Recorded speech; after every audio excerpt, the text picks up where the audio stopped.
Hello everyone, Dragon of these Blue once again, bringing to you yet another episode of Naurto the Fails of the Week. I apologize yet again for being late. I've just been really busy. Even though I got some new equipment, I got a brand new laptop, and new mics coming in. If I don't have the time, I can't record. Though I was on spring break, there was no free time whatsoever. I was out of the house most of the time. I was doing homework, assignments. College is a bitch, so sorry. And especially since these next two chapters are really important to talk about. They share a common theme, which I only talked about slightly during the previous episodes, but this time I can really go more into depth and for you to get a better understanding of why I fucking love this series. So I hope you guys enjoy. This is Naurto the Fails of the Week, Week 88, Chapter 622, The Other Side. We're carrying on with more boring flashbacks. Nothing new, because this is what Kishimoto does all the time since he can't remember or create anything, so he's gotta do it all on the fly. But we start seeing a more in-depth story about the past, which we don't typically see, and we see some very interesting things. The first Hokage encounters some death in the family by seeing people of his clan dead, and his clan members are around him. And this older clan member, who is his father, says, "Don't cry, shinobi never cry." While he's wearing complete fucking samurai gear, sword and all. Really? Shinobi wearing samurai gear.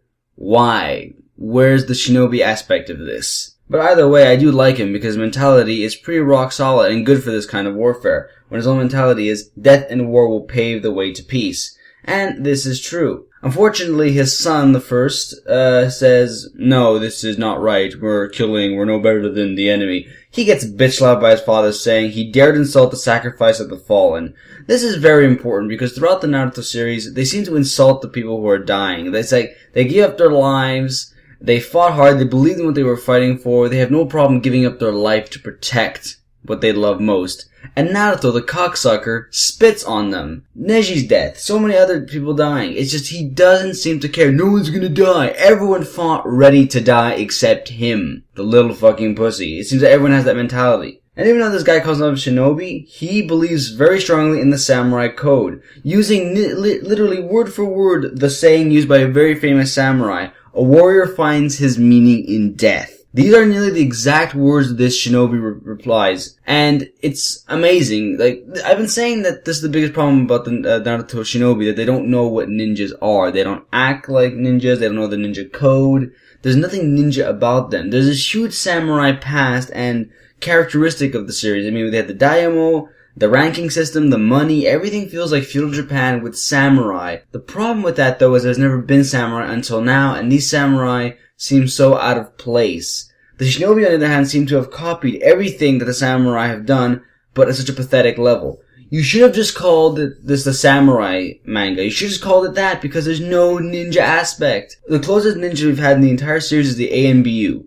And then again, these guys are going in broad fucking daylight as a so-called assassination squad, like a special kind of undercover thing. Undercover teams don't go in the fucking open in the middle of the day. I'm sorry, that's not how it works. It shows off the pussiness of the shinobi, especially with how the first Hokage here's mentality is.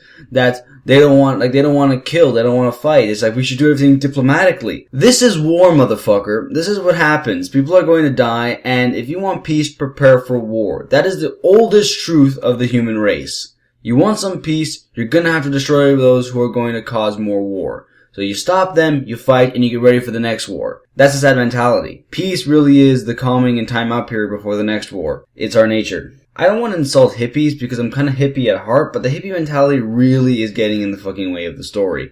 I mean, we've seen it everywhere. Here it's getting more and more, but in other parts of the story we've seen it way more, and we've seen it throughout the entire series, and it's building up, but it's so bad. Just let it go. We're in a wartime period and you're talking about diplomatic peace and everything. I mean, come on, let's see some fucking blood. There's also the misunderstanding here about the first Hokage and his father regarding to love. So his father, the biggest and greatest amount of love he can give his son is teaching him how to fight and to protect him so he doesn't lose the future, because the children are the future. They have to be ready to fight and protect themselves so they can go on. And that's actually really important. It makes a lot of sense to me. The greatest gift you can give is to give your children the strength to survive. As a parent, that's what you really want, for your kids to be safe and to be strong. The first, on the other hand, doesn't understand that at all. He doesn't think this is love. He thinks this is mass butchery. He thinks he's no better than the Uchiha that they're fighting against. You fucking little turd.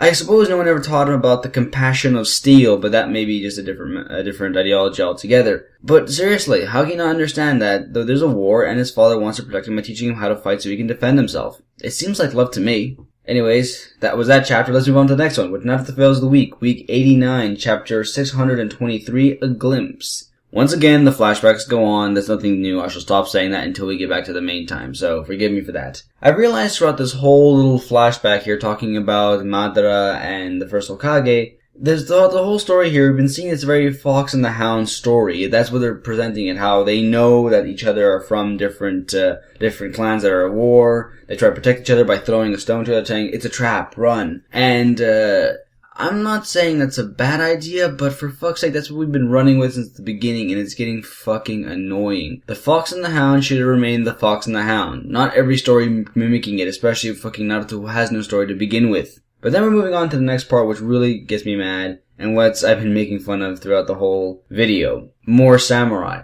The Uchiha and the first Hokage clan come out here dressed in full samurai gear, carrying the helmets, the full armor, and big katana. Why is this called a ninja manga? There has never been a ninja once in this fucking series. I don't think he understands at all how the ninjas work. It's so sad for Kishimoto to keep trying to promote this idea of ninjas when there's nothing ninja about it. And I know I was going to save this for a later video, but I'm going to say this now. For people who don't know, in Japan, ninjas are considered the punchline. They're not considered something serious like samurai. Samurai are considered very serious in many manga forms. You're rarely going to find any media form, not just manga or anime, but in TV and other places where samurai are made fun of. They aren't. They're regarded with such high respect. In Naruto, however, they're not taken seriously at all, the ninjas. You want to know why?